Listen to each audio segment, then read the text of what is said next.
Hello everyone, स्वागत है आप सभी के एक बार फिर 10 व्हील पॉइंट इंस्टीट्यूट इंदौर में। आशा करता हूं आप सब बहुत अच्छे होंगे। मध्य प्रदेश सब इंजीनियर की आप तैयारी कर रहे हैं, जानना चाहते हैं कि सब इंजीनियर की सैलरी कितनी होती है, प्रमोशन कैसे मिलते हैं, अलाउंसेस कौन कौन से मिलते हैं, ठीक है, और जो नेट सैलरी वो इन हैंड कितनी आएगी, 70%, 80% और 90% का जो रूल है वो क्या अभी भी लागू है। तो ऐसा कुछ जो बहुत सारे डाउट है उनका आज सोल्यूशन इस वीडियो के अंदर है। ध्यान से देखिएगा और समझिएगा, ये वीडियो आपको निश्चित तौर पर मोटिवेट करेगा सब इंजीनियर की तैयारी को लेकर के। अभी भी यहाँ से 30 दिन का टाइम लगभग बचा हुआ है, 25-30 दिनों का। क्या बेहतर कर सकते हैं, थोड़ा भी अगर डिमोटिवेट है तो निश्चित तौर पर ये वीडियो आपको चार्ज अप दे देगा। स्टार्ट करते हैं आज का ये डिस्कशन, ठीक है, क्योंकि आप ये देखने के बाद निश्चित तौर पर लगेगा यार एक बार तो लग जाएगा कि एक बार सब इंजीनियर पे जाना चाहिए, ठीक है। देखिए स्टार्ट करते हैं। मध्य प्रदेश सब इंजीनियर 2022 सैलरी के बारे में अपन जानने वाले हैं कि क्या कैसा रहता है। देखिए दो प्रकार की इसके अंदर लगभग लगभग सैलरी रहती है, ठीक है। ये जो आपकी जॉब होती है लेवल 8 की जॉब होती है, 3200 ग्रेड पे आपका होता है, ठीक है, 3200 ग्रेड पे। और ये किसी किसी डिपार्टमेंट में आपका 3600 ग्रेड पे भी है, ठीक है। दो प्रकार के ग्रेड पे, एक तो 3200 ग्रेड पे और कुछ डिपार्टमेंट जिनके अंदर आपका 3600 ग्रेड पे भी चलता है, ठीक है। ये कौन सा डिपार्टमेंट, जैसे आरईएस डिपार्टमेंट, ठीक है, रूरल इंजीनियरिंग सर्विसेज के अंदर आपको 3600 ग्रेड पे देखने को मिलता है। बाकी जो जनरली डिपार्टमेंट जैसे आपका पीडब्ल्यूडी या की और डब्ल्यूआरडी हो गया और जो अदर डिपार्टमेंट है चाहे नगर पालिका वाले, सबके अंदर 3200 ग्रेड पे आपको मिलता है, ठीक है। 3200 ग्रेड पे ये तो बेसिक होता है, ठीक है। अगर 3200 ग्रेड पे सैलरी देखे तो 32,800 3200 ग्रेड पे के हिसाब से, और अगर 3600 ग्रेड पे के हिसाब से जिस डिपार्टमेंट में होगा वहां पर 36,200 रुपए ये बेसिक बनता है, ठीक है। ओके, ये आपका क्या होता है, बेसिक बनता है सैलरी इतनी। ओके, इसके बाद आपका ऐड होता है उसके अंदर 38% का डीए, ठीक है, डियरनेस अलाउंस। 38% जो ऐड होता है, ये अगर 32,800 को 38% निकालेंगे तो ये इतना होता है लगभग 12,464, ठीक है। और 36,200 को निकालेंगे तो होता है आपका 13,756। ये सब कुछ ऐड करने के बाद फिर आपको तीसरा अलाउंस मिलता है, होम रेंट अलाउंस, ठीक है, एचआरए जिसको बोलते हैं। ये भी दो प्रकार पर डिपेंड करता है। एक, अगर आपकी जो ड्यूटी है अगर वो सिटी के अंदर लगी हुई है, ठीक है, तो जो वहां पे होम रेंट अलाउंस मिलता है आपको 1200 रुपए पर मंथ मिलता है। यही सरकार का चल रहा है, ठीक है, एक्चुअल आपका यही चल रहा है। अब इतने पे तो रूम आपको सर्विस सिटी पे मिलेगा नहीं, बट सरकार आपको इतना ही मिल देती है, ठीक है, 1200 रुपए आपको रूम के लिए देती है। और अगर आपका थोड़ा रूरल एरिया में फंस गया, ठीक है, किसी गांव वाले एरिया में, तो वहां पर आपको 650 रुपए मिलते हैं एचआरए, ठीक है, 650 रुपए आपके एचआरए। बस इतना ही है। अब देखो क्या ना डिपेंड करता है डिपार्टमेंट के ऊपर कि और किस प्रकार के अलाउंसेस आपको मिलते हैं। जैसे बहुत सारे डिपार्टमेंट, जैसे आपका अगर वेयर हाउसिंग डिपार्टमेंट के अंदर है तो वहां पर आपको ट्रैवल अलाउंस अच्छा मिलता है, क्योंकि आपको वहां पर ट्रैवल करना होता है, अलग अलग साइड पे जाना होता है, तो वहां पर आपको ट्रैवल अलाउंस मिलता है, ठीक है, वो ट्रैवल अलाउंस अलग हो गया। इसके बाद अगर आप सरकारी काम से कहीं जा रहे हैं, ठीक है, तो उसमें आपको ट्रेन का जो भी एसी तक का आपको टिकट सरकार की तरफ से रहता है, रहना खाना होटल सब कुछ फिर वो सरकार की तरफ से होता है। तो ऐसे जो और अलाउंसेस होते हैं डिपेंड करते हैं वर्क के ऊपर, किस तरीके से वहां पर आपको वर्क दिया जा रहा है। अगर कहीं पर आपका टूर वाला है, कहीं पे जाना पड़ रहा है बार बार, तो जो भी उसका अलाउंस होगा, ट्रैवल अलाउंस, तो सारा आपको मिलता है, ठीक है। लेकिन अगर एक नॉर्मल डिपार्टमेंट की बात करो तो यही जो आपको अलग अलग प्रकार के अलाउंसेस है, आपका डी हो गया, एचआरए हो गया और आपका जो बेसिक है, ये जनरली सभी के अंदर मिलते हैं, ठीक है। तो इतना तो आपको मिलना ही मिलना है, इससे प्लस ही होगी अगर डिपेंड करता है कि अब अलाउंसेस कितने मिल रहे हैं, ठीक है, मतलब डिपार्टमेंट पे किस प्रकार का काम है, ट्रैवल वाला है थोड़ा वहां पे अलाउंसेस आपका और ऐड हो जाता है, ठीक है। तो ये आपकी क्या होती है, टोटल ग्रॉस सैलरी होती है, ठीक है। अगर 3200 ग्रेड पे वाले डिपार्टमेंट के अंदर आप जा रहे हैं जहां पे 3200 ग्रेड पे है तो 46,464 ये आपकी ग्रॉस सैलरी होती है, ठीक है। और अगर देख रहे हैं यहाँ पे 50,000 तक पहुंच जाती है अगर आप 3600 ग्रेड पे, 3600 किसके अंदर, आरईएस के अंदर, मैं दिखा देता हूँ आपको, ठीक है, जस्ट सेकेंड। 3600 किसके अंदर आपका, आरईएस के अंदर, ओके। आरईएस के अंदर अगर आप देखेंगे, ठीक है, यहाँ पे चलते हैं अपन, आरईएस के अंदर आपको 3600 ग्रेड पे चलता है, ठीक है।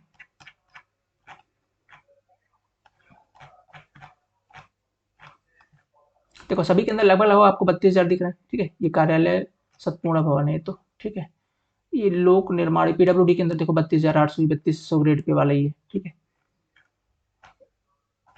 ये रूरल यांत्रिकी सेवा, ठीक है, देखो प्रमुख अभियंता ग्रामीण यांत्रिकी आरईएस, ठीक है। आरईएस के अंदर देखो 36,200, अगर 3600 ग्रेड पे होता तो उसकी बेसिक सैलरी 36,200 होती है, ठीक है। तो यहाँ पर आपको देखने को मिल रहा है कि आरईएस ऐसा डिपार्टमेंट है जहां पर आपको वैकेंसी भी अच्छी खासी है, और अगर इस डिपार्टमेंट में सिलेक्शन होता तो सैलरी आपकी 3600 के हिसाब से 4-5 हजार रुपए आपको एक्स्ट्रा मिलने वाले, ठीक है। यहाँ पर आपको जो सैलरी बन रही है, अलाउंसेस सेम होते हैं, ठीक है, वही 38% की डीए मिलेगा, लेकिन जो सैलरी होती है वो 3600 के हिसाब से 4-5 हजार रुपए थोड़े एक्स्ट्रा हो जाते हैं, ठीक है। तो ये आपका है कौन से वाले डिपार्टमेंट के अंदर, 3200 वाले के अंदर। ये आपकी टोटल ग्रॉस सैलरी देख रहे हैं, 50,000 आपकी सैलरी टच कर रही है, ठीक है। अच्छी खासी सैलरी भाई सब इंजीनियर के अंदर। और वो कहते हैं सरकारी नौकरी का मजा उतना, अगर आप देखा जाए as compare to other JEN exam, चाहे वो रेलवे की बात हो गई या किसी अदर एग्जाम में अगर आप सेलेक्ट होते हैं, जेई बनते हैं, उतना आपको मजा नहीं आएगा जितना आपको अपने डिपार्टमेंट, अपने राज्य में रह के आएगा, या पर्टिकुलर अपने स्टेट के जेई के अंदर रह के आएगा, ठीक है। तो स्टेट जेई सबसे बेस्ट माना जाता है, इसके बाद तो फिर एसएससी जेई है। ओके, तो आपको अगर सबसे बढ़िया जेई की पोस्ट में मजा आएगा तो आपको अपने एमपी के अंदर ही रह करके आएगा, ठीक है, तो सबसे बेस्ट जॉब है। अब देख सकते हैं सैलरी भी ठीक ठाक है, 50,000 लगभग आपको सैलरी, ये ग्रॉस है, इतनी हाथ में नहीं आएगी, ठीक है। अब जैसे मान लेता हूँ क्या है, ये बोलते हैं कि इतनी हाथ में, इतनी इन हैंड नहीं आती, इसके अंदर आपका ये, चूंकि ये जो सैलरी मैं आपको दिखा रहा हूँ ये 3 साल के बाद है, क्योंकि सरकार का भी नियम चल रहा है कि आपको पहले जो 3 साल होते हैं, ठीक है, पहले जो 3 साल होते हैं पूरी सैलरी नहीं मिलती, जिस साल आप ज्वाइन करते हैं उस साल केवल आपको 70% ही सैलरी दी जाती है, ठीक है, केवल 70%। तो जितनी आपकी सैलरी उसका 70% इतना होता है, ये आपके इतनी टोटल सैलरी होगी। अब इतनी आपको इन हैंड इतनी भी नहीं मिलेगी, ठीक है, क्योंकि इसके अंदर आपका 12% अभी आपका पीएफ वाला कटेगा, ठीक है, पीएफ को आप जानते हैं, वो प्रोविडेंट फंड में जाता है 12%, तो 12% आपको इसमें से और कट जाएगा, तो जो भी कट कर पिट के देख लीजिएगा, ये लगभग लगभग 28-29 हजार रुपए पर मंथ आपको पहले साल से मिलने शुरू होंगे, ठीक है। दूसरे साल ये बढ़ जाएगा 80%, तो इसमें भी 12% का लगा लीजिएगा, 12% डिडक्शन होगा। फिर तीसरे साल आपका 90%, इसके अंदर भी आपका 12% का डिडक्शन होगा, ठीक है। इसके बाद जो सैलरी होगी वो नेट सैलरी आपके अकाउंट में आएगी, ठीक है, ये आप देख सकते हैं। लेकिन 3 साल के बाद जब आपकी सैलरी इतनी पहुंच जाएगी, ठीक है, अगर आपका 3600 वाला है, या कि आपकी जब सैलरी 3 साल बाद इतनी पहुंच जाएगी, तो इसके बाद फिर इसमें से 12% हटाइएगा, ओके, तो फिर जब आपकी सैलरी 40+ पहुंच जाएगी, ठीक है, तो ये फिर मतलब अच्छी खासी सैलरी वहां पर आपको देखने को मिलेगी, ठीक है। तो ये तो हो गया आपका सैलरी का स्ट्रक्चर। अब बात करते हैं थोड़ा सा यार लीव किस तरीके से मिलती है, छुट्टी कौन सी, तो आपको अगर आप जॉब करते हैं किसी भी डिपार्टमेंट में 3 प्रकार की लीव आपको देखने को मिलती है। यहाँ पर ऐसा नहीं है कि आपको संडे वनडे को छुट्टी मिलती है, सरकारी इंजीनियरिंग डिपार्टमेंट में ऐसा कुछ भी नहीं होता है, ठीक है। आपको जो छुट्टी मिलती है जनरली आप लीव ले सकते हैं, 3 प्रकार की लीव होती है, एक होती है सीएल, ईएल और एमएल, कैजुअल लीव और इमरजेंसी लीव और मेडिकल लीव, ठीक है। कैजुअल लीव के अंदर आपको लगभग 1 साल में 12 दिन का आप कैजुअल लीव ले सकते हैं, ठीक है, 12 दिन का। इमरजेंसी लीव आपको 1 साल में 30 दिन का मिलता है, वो भी इसको लेने के लिए आपको 15 दिन पहले से इन्फॉर्म करना होता है गवर्नमेंट को, ठीक है। 15 दिन पहले से आपको बताना होता है कि मैं किसी इमरजेंसी काम से जा रहा हूँ। 1 साल में आप 30 दिन ले सकते हैं, मान लीजिए आपने किसी साल नहीं लिया तो 30 दिन आपके बचे रहते हैं, उसको आप अगले साल यूज कर सकते हैं, फिर अगले साल आप जितना बचा लें, फिर आप 1 साल भी इनको ले सकते हैं, 3 साल हो गए आप नहीं गए हो तो फिर आप उसको डायरेक्टली 30-30 ऐड करके तीसरे साल टोटल 90 दिन की छुट्टी ले सकते हैं। इमरजेंसी लीव आपके पास 30 दिन रहते हैं, ठीक है। मेडिकल लीव डिपेंड करता है आपको किस प्रकार की मेडिकल इमरजेंसी है, उस पर डिपेंड करता है, उसके हिसाब से जो भी आप डॉक्यूमेंट लगाएंगे आपको मेडिकल लीव यहाँ पर मिल जाती है, ठीक है। ये तो इस तरीके से आपकी जो है तो लीव का वो है, ठीक है, इस तरीके से आपको मिलेगा। तो ये तो आपको छुट्टी वाला क्राइटेरिया हो गया। सैलरी मैंने बता दी कि इस तरीके से मिलेगी, मतलब ये जो आपको दिख रही है पहले साल, इसमें 12% डिडक्ट करने के बाद इन हैंड आएगी, ठीक है। इसके बाद इसमें 12% और इसमें 12%, ये डिडक्ट करने के बाद आपको इन हैंड मिलने वाली है, ओके। तो ये तो आपके सैलरी का स्ट्रक्चर हो गया। ग्रेड पे आप समझ लीजिए कि एक ही डिपार्टमेंट ऐसा आपको दिख रहा है, आरईएस यहाँ पे 3600 ग्रेड पे चल रहा है, बाकी के लगभग लगभग सारे डिपार्टमेंट 3200 ग्रेड पे आपको मिलने वाली है, ओके। और बात आती है सर प्रमोशन किस तरीके से होगा। देखो प्रमोशन का ऐसा है कि जैसे आप जिस भी डिपार्टमेंट में सेलेक्ट होते हैं, ठीक है, डिपेंड करता है कि वहां पे वैकेंसी कितनी खाली है, क्योंकि आप यहाँ से प्रमोट होंगे तो असिस्टेंट इंजीनियर बनेंगे, ठीक है। अब इसमें मिनिमम आप मान सकते हैं प्रमोशन के लिए आपको मिनिमम 5 साल तो लगने ही लगने, ठीक है, मिनिमम 5 साल। अब ऐसा भी नहीं कि आपको प्रमोशन होना तय, बहुत सारे लोग सब इंजीनियर बन के उसी में रिटायर हो जाते हैं। डिपेंड करता है इसके अंदर कि आप जिस डिपार्टमेंट में काम कर रहे हैं वहां पर असिस्टेंट इंजीनियर की वैकेंसी कितनी खाली है, ठीक है। और वैकेंसी खाली होने के साथ साथ आपके जो ऊपर वाले स्टाफ है, मान लीजिए आपसे पहले 3 साल 4 साल पहले कोई सिलेक्ट हुआ है, तो उनकी संख्या कितनी है, अगर उनकी बहुत ज्यादा और असिस्टेंट इंजीनियर की वैकेंसी खाली, तो सीधी सी बात पहले वो लोग प्रमोट होंगे, है कि नहीं। तो इस तरीके से इन सब चीजों पर डिपेंड करता है, ओके। तो ये प्रमोशन आपका डिपेंड करता है कितनी वहां पर असिस्टेंट इंजीनियर की वैकेंसी खाली और आपके जो ऊपर वाला स्टाफ है उनकी संख्या कितनी है, ठीक है, उस हिसाब से आपका जो है प्रमोशन डिपेंड करता है। फिर भी मिनिमम 5 साल आपको लग जाते हैं, चाहे अगर बहुत ज्यादा वैकेंसी खाली तो भी मिनिमम 5 साल लग ही जाते हैं आपका प्रमोशन होने में, ठीक है। तो ये प्रमोशन का क्राइटेरिया होता है। बाकी आप अगर डिपार्टमेंटल एग्जाम भी होते हैं वो अगर क्रैक करते हैं तो उससे भी आपका प्रमोशन हो जाता है, ओके। तो ये तो आपको हो गया प्रमोशन का क्राइटेरिया, ओके। तो भाई जॉब तो बड़ी अच्छी तगड़ी वाली है, ठीक है, लेकिन ये एक इसके लिए पढ़ना पड़ेगा, ठीक है। सिलेबस थोड़ा सा इसका वास्ट है, ओके। ये जो सैलरी स्लिप आपको दिख रही है ये तभी इन हैंड आएगी जब आप मेहनत करेंगे अभी, ठीक है। और मेहनत के लिए कितने दिन आपके पास टाइम बचे, ठीक है। अभी टाइम आपके पास आज है आपका लगभग 25 दिन आपके पास बचे हुए हैं, ठीक है। 25 दिन आपके पास बचे हुए हैं, तो 25 दिन आपको जम के मेहनत करनी पड़ेगी, आंख बंद करके सर झुका के बस 25 दिन पढ़ते रहिए, ठीक है। और तैयारी बहुत अच्छी तो बढ़िया है, फिर रिविजन करिए, ठीक है, बिल्कुल भी डिमोटिवेट होने की जरूरत ही नहीं है आपको, पढ़ते रहिए। और बाकी अगर तैयारी अच्छी नहीं है तो फिर 25 ही दिन बचे हैं, ये 25 दिन आपका 50 दिन नहीं होने वाले और ये वैकेंसी दोबारा आने वाली भी नहीं है, ठीक है, इतनी ज्यादा संख्या में। तो कुछ लोग ये भी डिमोटिवेट हो रहे हैं सर तो अभी तक तो मैंने पढ़ा नहीं, मेरी जॉब रहती थी, ठीक है, और मैं जॉब की वजह से नहीं पढ़ पाया, अब चाहता हूँ जॉब क्विट करके पढ़ूं, तो क्या 1 महीने में सिलेबस हो सकता है कि नहीं हो सकता, पॉसिबल है। तो क्या यार ऐसा है 1 महीने में सिलेबस पढ़ पाना तो असंभव है, समझ रहे हो ना, क्योंकि सब इंजीनियर का सिलेबस बहुत ज्यादा बड़ा है। तो 1 महीने में तो आप कुछ कर ही नहीं सकते हो अगर आप बेसिक से जीरो से कुछ भी नहीं पढ़ा है तो। हाँ एक काम कर सकते हो कि एक चांस ले सकते हैं, कैसे पढ़ सकते हो, जो इंपॉर्टेंट सब्जेक्ट उनको पढ़ लीजिए, उनके पीवाईक्यू लगा लीजिए, ठीक है, क्योंकि कट ऑफ तो सीधी सी बात है पूरा 100% मतलब 200 के 200 तो जानी नहीं, कट ऑफ कितनी जाएगी 145 145 के आसपास, ठीक है। 145। अगर आप जनरल कैटेगरी से हैं, अगर ओबीसी और एसटी एससी थोड़ा और कम चली जाएगी। तो 145 लाना है आपको। 145 कैसे कैसे ला सकते हैं, किन किन टॉपिक है जो बहुत इंपॉर्टेंट है, क्योंकि आप जानते हैं ना, आपने 80-20 का रूल सुना होगा। ठीक है, 80-20 का रूल सुना होगा। 80-20 रूल मतलब ये है कि 20% जो टॉपिक होते हैं किसी भी एग्जाम के, या किसी भी एग्जाम की जो सिलेबस है उसके केवल 20% टॉपिक से 80% क्वेश्चन आते हैं। 20% टॉपिक से 80% क्वेश्चन आते हैं। तो ये जो 20% टॉपिक्स हैं आपके, ठीक है, 20% टॉपिक है, इनको आप अच्छे से पढ़ लीजिए। ये जो 20% टॉपिक है इनको अच्छे से पढ़ लीजिए, 80% आपका कवर हो जाएगा। और ये 80% क्या चीज कहलाती है? 80% मतलब किसी भी एग्जाम के 160 नंबर, 200 का पेपर तो 80% 160 नंबर, और आपको तो 145 ही लाना है सिलेक्शन के लिए, तो आसानी से हो जाएगा अगर आप ये 20% फाइंड कर पाए तो। ठीक है, अब बात आती है कि सर ये 20% फाइंड कैसे करें, क्योंकि लोगों को समझना जरूरी है कि 20% है कौन से टॉपिक जहां से 80% क्वेश्चन पूछे जाते हैं बार बार। हर एग्जाम का ऐसा ही रूल है। अगर आप एग्जाम को समझ के क्रैक करते हैं तो बहुत ईजी हो जाता है, आप सब कुछ पढ़ने लग जाते हैं तो दिक्कत है। तो आपको क्या करना है, 80-20 रूल समझना है एग्जाम का। अब ये 80-20 रूल क्या होता है? 20% टॉपिक 80% कवर करेगा एग्जाम का सिलेबस। तो ये 80% कवर कैसे करेगा और किस तरह, इसके लिए आपको करनी पड़ेगी प्रॉपर एनालिसिस। ठीक है, प्रॉपर क्या करनी पड़ेगी आपको? एनालिसिस, मतलब वही टॉपिक पढ़ने होंगे जहां से क्वेश्चन डायरेक्टली पूछे जाते हैं। इसके लिए आपको करना पड़ेगा पीवाईक्यू का डिटेल में एनालिसिस। ठीक है, पीवाईक्यू क्या करना पड़ेगा? डिटेल में एनालिसिस करना पड़ेगा। ओके, यहाँ से क्वेश्चन बना तो उसके आसपास की सारी चीजें पढ़ लीजिए। इसके लिए सबसे बेस्ट तरीका पता है क्या होता है? पीवाईक्यू उठा लीजिए, पीवाईक्यू उठा लीजिए, पीवाईक्यू पहले एक बार सॉल्व कर लीजिए और देखिए कि मान लीजिए आपने अभी कोई सब्जेक्ट उठाया, मान लीजिए सोम उठाया। अब सोम से क्या है कि इतना बड़ा सोम का सिलेबस है, सारा तो नहीं पूछा हुआ, कोई पर्टिकुलर कोई पहला चैप्टर उठाया, इस पहले चैप्टर में यही टॉपिक जो है तो बार बार रिवाइज होते हैं। अब क्या है, जैसे आप तैयारी अगर काफी टाइम समय से कर रहे हैं तो आपको पता रहता है कि पहला चैप्टर है और इसके अंदर केवल यही चैप्टर है जहां से बार बार क्वेश्चन रिवाइज हो रहे हैं। ठीक है, बार बार क्वेश्चन रिवाइज हो रहे हैं, आप प्रीवियस ईयर देख रहे हैं तो 4-5 साल 10 साल से केवल यही क्वेश्चन है, यही टॉपिक जो बार बार पूछ रहा है। उन टॉपिक को पढ़ लीजिए अच्छे तरीके से और उसके सारे पीवाईक्यू लगा लीजिए। एक आध एग्जाम के और पीवाईक्यू लगा लीजिए, जैसे एसएससी की लगा लीजिए। तो अब इतना रिसर्च करने का भी टाइम नहीं बचा क्योंकि 25 ही दिन है। तो क्या कर सकते हैं यहाँ से? तो यहाँ से एक काम करिए, फिर देखिए होता ही हुआ है। ठीक है, हमको थोड़ा सा यहाँ से समझना पड़ेगा तैयारी करें कैसे यहाँ से, क्योंकि ये एनालिसिस करने में भी आपको एटलीस्ट 10 दिन तो लग ही जाते हैं, है कि नहीं? बहुत बड़ा एक एक सब्जेक्ट का भी एनालिसिस अगर एक दिन में 2 सब्जेक्ट करते हैं तो भी 10 दिन लगेंगे, 20 सब्जेक्ट का टोटल। तो करना कैसे? आप समझिए कि यहाँ से आपके पास 5 से 6 सब्जेक्ट जो बहुत इंपॉर्टेंट, जिनको आप स्किप कर ही नहीं सकते। ठीक है, 5 से 6 सब्जेक्ट, जैसे आपका सबसे पहले है सर्वे, वेरी इंपॉर्टेंट सब्जेक्ट है, 15 नंबर 18 नंबर का भी सर्वे आ जाता है। फिर आपका आता है इन्वायरमेंटल इंजीनियरिंग। ठीक है, ये दूसरा सब्जेक्ट होता है। हाईवे इंजीनियरिंग, मतलब यहाँ पे जनरली जो थ्योरेटिकल पोर्शन वाले सब्जेक्ट है बहुत ज्यादा इंपॉर्टेंट, इनको आपको पहले प्रायोरिटी पे रखना है। सर्वे, इन्वायरमेंटल इंजीनियरिंग, हाईवे इंजीनियरिंग, अब इरिगेशन का भी वेटेज अच्छा खासा हो गया है। ठीक है, और आपका BMC, building material and construction, soil mechanic. ठीक है, तो कितने सब्जेक्ट हो गए आपके? 6 सब्जेक्ट हो गए। ये टॉप 6 सब्जेक्ट है जिनको आपको बिल्कुल भी स्किप नहीं करना है। 7वें सब्जेक्ट पे आपको क्यूएससी रखना है और फिर आरसीसी रखना है। ये जो 7-8 सब्जेक्ट है ना, ये टॉप सब्जेक्ट है जो आपका लगभग लगभग 80% सिलेबस तो कवर कर ही देंगे। ठीक है, टेक्निकल पोर्शन का 80% तो कवर, 75 तो मान ही लो, 75% तो ये केवल 8 सब्जेक्ट कवर कर देंगे। ठीक है, केवल 75% आपका ये 8 सब्जेक्ट कवर कर देंगे। 8 सब्जेक्ट, इनको अगर पढ़ लेते हैं अच्छे से, इनकी पीवाईक्यू कर लेते हैं तो भी काम हो जाएगा। नॉन टेक के अंदर तो खैर सबका इक्वल वेटेज, तो नॉन टेक तो 7 के 7 सब्जेक्ट आपको पढ़ने पड़ेंगे, वहां पे कुछ कॉम्प्रोमाइज कर नहीं सकते।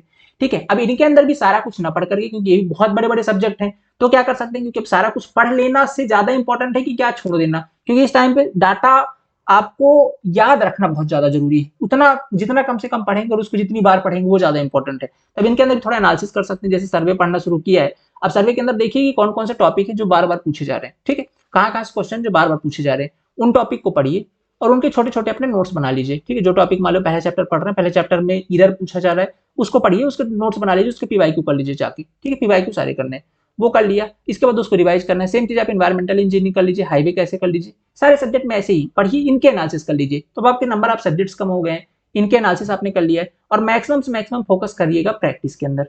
ठीक है, मैक्सिमम से मैक्सिमम आप फोकस कर सकते हैं प्रैक्टिस के अंदर, क्योंकि यही इस टाइम पे काम आना है। जो जितनी प्रैक्टिस कर लेगा सिलेक्शन के चांसेस उतने ज्यादा है, क्योंकि व्यापम के अंदर क्या होता है ना कि क्वेश्चन एक्सपेक्टेड नहीं होते हैं, कहीं से भी रैंडम क्वेश्चन पूछ लेते हैं, क्योंकि सिलेबस बहुत ज्यादा लंबा दिया हुआ है। ठीक है, बहुत बड़ा दिया हुआ है, तो आपको क्या करना है, मैक्सिमम फोकस प्रैक्टिस पर। प्रैक्टिस पे 2 प्रकार आप इस टाइम पे तो खैर 2 ही करिए। एक तो आप एमपी पीबी के जो पीवाईक्यू ये कर सकते हैं, एमपी सब इंजीनियर वाले पीवाईक्यू। दूसरा आप करिए एसएससी जेई, बस यही अब इस टाइम पे सबसे बेस्ट यही है। अब एसएससी जेई भी क्या 2004 से लेकर सारे पेपर, तो वो नहीं करने, पुराने पेपर मत करिए। अभी आप करिए, केवल अगर टाइम की कमी है तो आप केवल 18 से लेकर के 18, 19 और 20 ये 3 साल बेकर कर लेते हैं, क्योंकि 21 का तो पेपर अभी 21 का भी हो गया, 21 भी कर सकते हैं। ठीक है, तो 18, 19, 20, 21 से 4 साल के पेपर कर लीजिए बस। 4 साल पेपर ज्यादा 1000 क्वेश्चन होंगे, 1200 क्वेश्चन होंगे। ये 1200 क्वेश्चन इसके कर लीजिए और 1000, 1200, 1400 क्वेश्चन लगा टेक्निकल के इसके ये, और 2 पेपर एमपीपीएससी के। एमपीपीएससी के 2 पेपर, एमपीपीएससी एई का जो पेपर हुआ 2020 वाला और 2021 वाला, ये 2 पेपर एमपीपीएससी के लगा लीजिए, क्योंकि ये ऑब्जेक्टिव पैटर्न पे आया था और काफी अच्छा थ्योरेटिकल क्वेश्चन था।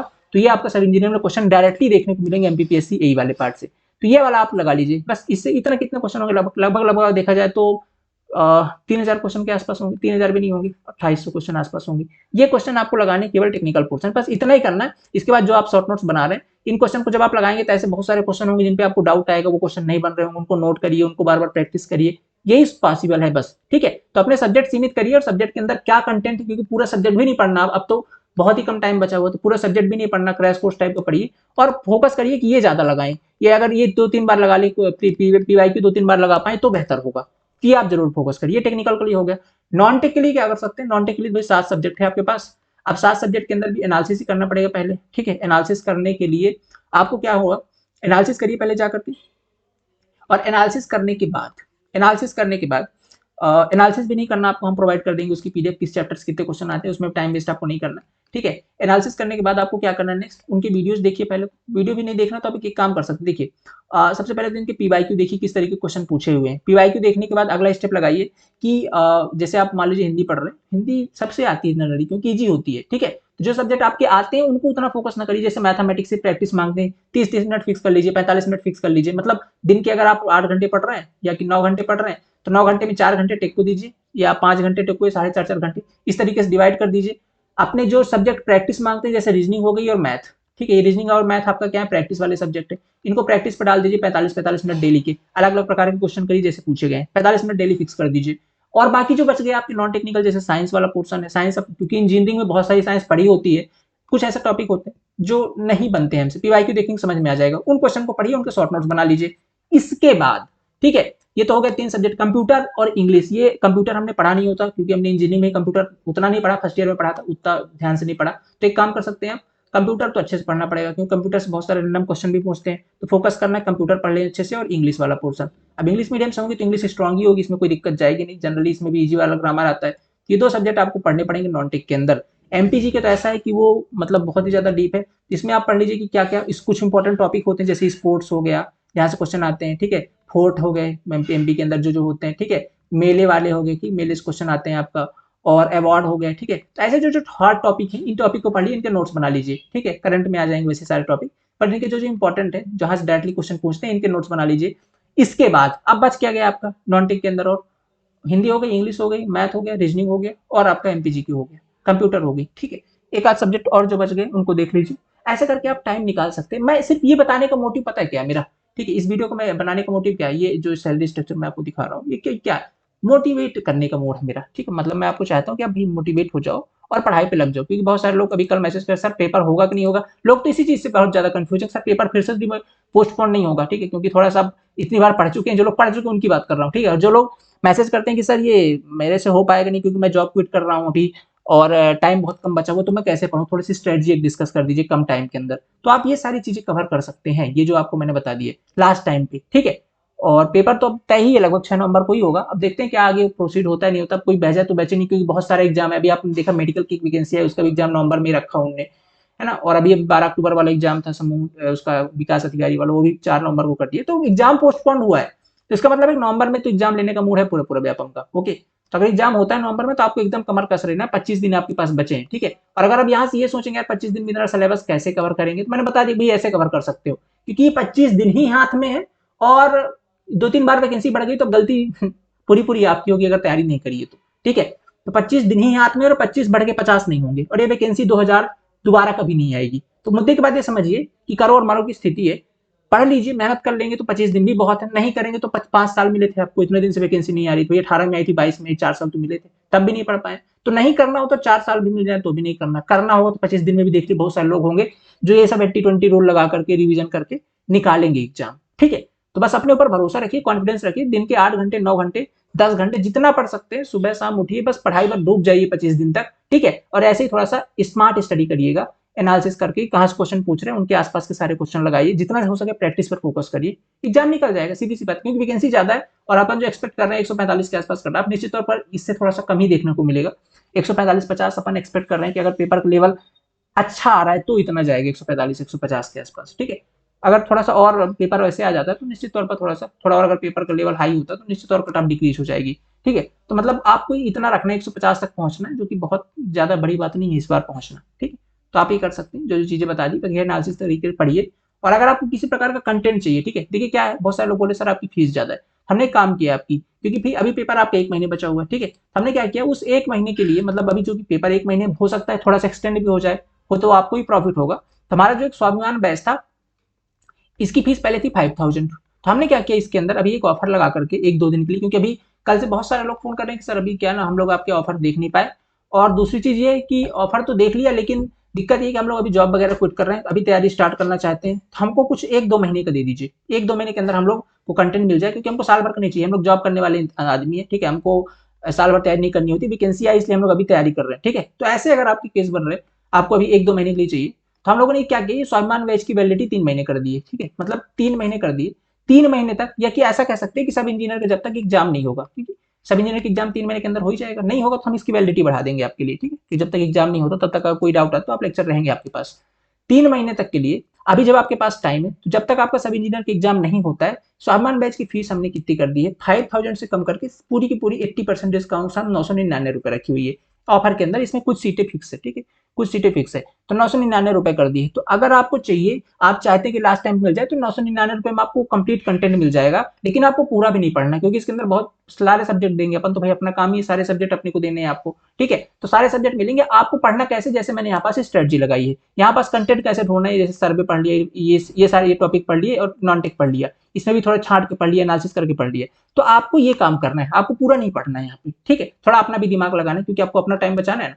तो इस तरीके से आपको ये दिमाग लगा करके यहाँ पे पढ़ सकते हो, कंटेंट फिर ढूंढना नहीं पड़ेगा। कुल मिला के बात ये, तो लास्ट टाइम पे आपके लिए बहुत अच्छी स्ट्रेटजी होगी। ठीक है, एक जो अंतरिम फाइट है आप कर सकते हो सब इंजीनियर के लिए, जो भी 25-30 दिन बचे हुए, ये आखिरी आप बहुत अच्छी तरीके से इसे यूटिलाइज कर सकते हैं। ठीक है, तो ये एक चीज है। कहाँ पे जाना होगा आपको, चले जाइए 10 सिविल पॉइंट के अंदर, क्या क्या मिलेगा इसके अंदर बता दिया मैंने कई बार, वैसे टेक प्लस नॉन टेक की वीडियो लेक्चर है, डिटेल सोल्यूशन के साथ मिल जाएंगे, और टेस्ट सीरीज भी इसके अंदर अवेलेबल होगी, ई बुक भी होगी, नोट्स भी होंगे सारे सब्जेक्ट की, तो नोट्स भी नहीं बनाने पड़ेंगे, बस शॉर्ट नोट्स बनाइएगा। ये टेस्ट सीरीज का फीचर लिखा हुआ क्या क्या टेस्ट सीरीज के अंदर देने वाले हैं। ओके, और साथ में आपको क्या मिल रहा है, ये इंपॉर्टेंट सब्जेक्ट जो मैंने आपको वहां पर बताया, यही इंपॉर्टेंट सब्जेक्ट आपके यहाँ पर भी है, इन्हीं को आपको सबसे पहले कवर करना है। ओके, और ये पता है 70-75% आपके यही कवर कर जाएंगे। ओके, और इस तरीके से आपको जाना है, जाना कहाँ पर पड़ेगा ज्वाइन होने के लिए, आप चले जाइए कहाँ पे, 10 सिविल पॉइंट, इस तरीके का आपको बैनर दिख जाएगा। ओके, तो आपको जाना पड़ेगा 10 सिविल पॉइंट ऐप को, गूगल प्ले स्टोर पे जाइए, वहां पर आपको 10 सिविल पॉइंट इंस्टॉल करना है, 10 सिविल पॉइंट को इंस्टॉल करना है। और अगर फर्दर कोई इन्फॉर्मेशन चाहिए, कुछ डाउट वगैरह है, तो ये नंबर पे कॉल कर लीजिएगा, टीम आपको सारी चीज एक्सप्लेन कर देगी किस तरीके से आपको ज्वाइन करना है। ठीक है, तो जाकर के आप ये मौका फायदा उठा सकते हैं। ठीक है, और अभी क्या है कि थोड़ा सा टाइम मिल गया आपको, तो इसका उठाइए फायदा, बहुत अच्छा मौका है। ठीक है, और इससे बेहतरीन मुझे नहीं लगता कि आपको दोबारा मिलेगा। ठीक है, तो 25 दिन ही बचे हैं, बहुत बेहतरीन तरीके से इसका यूज करिए, ताकि ये 25 दिन आप आगे चल के कभी अपने फ्यूचर में याद रखें कि यार वो 25 दिन मिले थे और मैंने क्या गजब मेहनत करी थी उस 25 दिन के अंदर, आज मैं सेलेक्ट हो गया हूँ। ठीक है, देखो किस्मत आपके हाथ में नहीं है, सब इंजीनियर का रिजल्ट आपके हाथ में नहीं है, बट ये कि एक रिग्रेट नहीं रहना चाहिए ना जिंदगी में। यार 2000 जब वैकेंसी आई थी, आप देख रहे नॉन टेक वाले आज 9 तारीख है, ठीक है, और प्रोटेस्ट कर रहे हैं वैकेंसी आने के लिए, और आपके सामने वैकेंसी आई हुई है, वो भी इतिहास की इतनी बड़ी वैकेंसी आई हुई है। ठीक है, लेकिन अभी भी अगर आप मेहनत नहीं करेंगे, ठीक है, तो फिर क्या होगा, आगे चल के फिर वही प्रोटेस्ट ही रहेगा हाथ में, और क्या, कुछ नहीं भाई। एक बार सरकार ने एक बार अगर वैकेंसी निकाल दी है तो भरनी तो तय है, हो सकता है लेट हो रहा है, 1 महीने 2 महीने 4 महीने लेट कर देंगे, भरेंगे तो, क्योंकि निकाल दिए। जिनका नहीं निकाल रहे उनका क्या, उनको देखो आप जाकर के, भाई पढ़े बेचारे वो लोग प्रोटेस्ट कर रहे हैं, नॉन टेक वाले स्टूडेंट्स। ठीक है, तो आपके हाथ में है, तो इंजीनियरिंग के लिए अच्छा मौका है, एई में भी आपको अच्छी वैकेंसी मिली थी, अभी और आएंगी। अभी आपके पास सब इंजीनियर का सबसे अच्छा मौका है, इसको आप तो बिल्कुल भी हाथ से ना जाने दे। ठीक है, क्योंकि ये वैकेंसी दोबारा अब नहीं आनी है। ठीक है, क्योंकि एक बार ये फिल हो जाएंगी तो गई 4-5 साल के लिए। ठीक है, जैसा अब 18 में आई थी वो भी 600-700 आई थी, अब 2000 आ गई, समझ सकते हैं 4 साल में जब 600 से बढ़कर अभी आई 2000, तब समझ सकते हैं गई अगली वैकेंसी। और अभी चुनाव है तो प्रेशर से वैकेंसी भर ली जाएंगी जल्दी, और डिपार्टमेंट में बहुत सारी पोस्टें खाली है, तो ये मौका आप मिस मत करिएगा कैसे भी करके, अदरवाइज बता रहा हूँ लाइफ लॉन्ग आपको आपके हाथ में बस रिग्रेट ही रह जाएगा। ओके, रिजल्ट हो ना हो वो अलग मैटर है, बट ये है कि एफर्ट में कमी नहीं रहनी चाहिए, किसी भी कहीं पर भी किसी भी चीज में एफर्ट में कमी मत छोड़िएगा। ठीक है, जी जान लगा दीजिए, एकदम डूब जाइए। ठीक है, कुछ लोग बोले सर मैं जॉब क्विट करूँ कि नहीं करूँ, एग्जाम डेट पोस्टपोन तो नहीं होगी। देखिए यार, इसका ना कोई फिक्स रीजन नहीं है, ना तो मैं बता सकता हूँ ना कोई और बता सकता है कि एग्जाम डेट बढ़ेगी कि नहीं बढ़ेगी। ठीक है, तो अब जॉब क्विट कर रहे हैं तो भाई ये आपकी पर्सनल लाइफ है, आपकी पर्सनल रिस्पॉन्सिबिलिटी है। आप अगर क्विट करके भी सर्वाइव कर सकते हैं 2-4 महीने, अगर एक्सटेंड होती भी है तो करिए, मैं इस पे कोई आपको राय नहीं देना चाहता हूँ। जहाँ तक बात है कि एग्जाम पोस्टपोन होने की, तो अभी तक तो इसकी कुछ ऐसा आसार तो नहीं लग रहे। हाँ, नहीं होना चाहिए क्योंकि 2-3 बार हो चुका है। 90% संभावना है कि पेपर आपका हो जाएगा। ठीक है? तो ये तो है, बाकी अब आपकी जो रिस्पॉन्सिबिलिटी है वो आप किस तरीके से उसे मैनेज करते हैं। तो ये थी कंप्लीट इन्फॉर्मेशन। ठीक है? तो बाय डियर, बिल्कुल भी डिमोटिवेट नहीं होना। डेट पता है, सरकारी नौकरी सब्र के साथ साथ, सॉरी, मेहनत के साथ साथ थोड़ा सब्र भी मांगती है। बना के रखिएगा। ठीक है? और ये मौका बहुत बड़ा है, जाने मत दीजिए किसी भी कीमत पे। ठीक है? मेहनत पे कहीं पर भी कमी ना हो, 1% की कमी ना हो। ठीक है? क्योंकि आप केवल अपने लिए नहीं मेहनत कर रहे हैं। आप ये समझिए कि अगर किसी गांव से आते हैं और किसी शहर में पढ़ने आए हैं, तो आपको देख करके अगर आप सेलेक्ट हो जाते हैं, तो आने वाली जो पीढ़ियां हैं, आपके छोटे भाई बहन है, वो कितना मोटिवेट होकर के और आगे फिर उनको पढ़ने में उनके फैमिली वाले उनको सपोर्ट करने वाले। तो आप एक रोल मॉडल बन जाएंगे अपने आने वाले नीचे जो भी स्टूडेंट्स हैं। ठीक है? तो इसे केवल अपनी जवाबदारी ना माने, आने वाले जो लोग उनकी भी जवाबदारी समझे। ठीक है? तो इस तरीके से आप इस मेहनत करिए। ओके? और 25 दिन का टाइम आपके पास बचा हुआ है, खूब मेहनत कीजिए। ओके? बाकी ये सारी चीजें तो यार देखो, सैलरी वैलरी सब चीजें टेम्परेरी होती हैं। ठीक है? मैंने बस यहाँ पे क्या है, थोड़ा सा लोगों को क्या मोटिवेशन आता है सब चीजें देख करके, इसलिए मैंने इस पे बना दिए। ठीक ठाक यहाँ भी सैलरी ठीक ठाक है। ओके? बाकी अच्छी खासी लाइफ आप इससे जी पाएंगे, उससे कोई दिक्कत नहीं है। ठीक है? बस एक मोटिवेशन का जरिया होता है ये। ठीक है? बाकी आपको काम पे मजा आना चाहिए, जो आप तैयारी कर रहे हैं उस पर मजा आना चाहिए, वो इंजॉय कीजिए। ठीक है? ओके? तो आशा करता हूँ आपको ये पसंद आई होगी क्लास। बाकी अगर आपको चाहिए, आप लेना चाहते हैं, तो हमारे पास है एक अभी ऑफर। ठीक है? कम फीस पर भी कर दिया है फीस, है ना? तो आपको अगर कोई दिक्कत है, अगर इतने भी नहीं कर सकते ना, कुछ लोग ऐसे होंगे कि यार सर मैं तो इतना भी नहीं कर सकता, और मेरी बहुत ही ज्यादा कंडीशन खराब है, तो भी नंबर पे कॉल कर लीजिए, कोई दिक्कत नहीं। सिविल पॉइंट आपके लिए ही आपका बनाया हुआ पर प्लेटफॉर्म है। ठीक है? हम उसके लिए भी तैयार है। ठीक है? नंबर पे कॉल कर लीजिए। बहुत बड़ी प्रॉब्लम है तो आपको हम जितना आप अफोर्ड कर पाएंगे, 100, 200, 150, फ्री ऑफ कॉस्ट भी दे देंगे। पढ़ेगी, पढ़िए, मुद्दे की बात ये है। ठीक है? पढ़िए। पढ़ाई पे कमी केवल की वजह ये नहीं होनी चाहिए कंटेंट आपको नहीं मिला क्योंकि फीस हाई थी, ऐसा कुछ दिक्कत नहीं होनी चाहिए। ठीक है? पता ना, कंटेंट अगर हमारे पास है तो वो आपके लिए, आप पढ़िए। ओके? अब कुछ लोग कह सकते हैं यहाँ के वीडियो के नीचे, सारा जब इतना ही करने वाले हैं तो फिर फ्री में दे दीजिए कंटेंट। आप समझ नहीं रहे हो। ठीक है? इतने बड़े इंस्टीट्यूट को चलाने के लिए सारी चीजें फ्री में नहीं हो सकती। मैं फ्री में पढ़ा दूंगा, मेरे साथ एक आधा फ्री पढ़ा देंगे, पर ये जिस वाईफाई से मिनट अपलोड करता हूँ लेक्चर, जिससे मैं लाइव क्लास लेता हूँ, वो फ्री में नहीं देगा। लाइट फ्री में नहीं आएगी, बिजली फ्री में नहीं आएगी, बहुत सारी चीजें हैं मैनेज करने में, सारी चीजें फ्री में नहीं कर सकते। ठीक है? समझिए आप भी। तो आप ये कर सकते हैं, बता दिए मैंने ऑफर आपको। 999 रुपये में कर दिया है 3 महीने के लिए, और जाके पढ़िए और समय वेस्ट मत कीजिए। ठीक है? टाइम से जाकर के अपना एक्शन लीजिए। ठीक है? ताकि आपकी जो है तैयारी बहुत अच्छी हो सके। अभी 25-30 दिन का टाइम आपके पास बचा हुआ है। आशा करता हूँ आपको लेक्चर पसंद आया होगा। ठीक है? मिलते हैं अगली क्लास में। Thank you so much, have a nice day. और हाँ, इस वीडियो के नीचे एनालिसिस वाला अगर कुछ भी चीज चाहिए आपके एनालिसिस के लिए, नीचे टेलीग्राम ग्रुप का लिंक है, उसमें जा सकते हैं। उसमें आपको सारी चीजें एनालिसिस वगैरह पार्ट मिल जाएगा। ठीक है? एनालिसिस वाली सारी चीजें उसके अंदर आपको मिल जाएंगी। ठीक है? Thank you so much, have a nice day. मिलते हैं अगली क्लास में।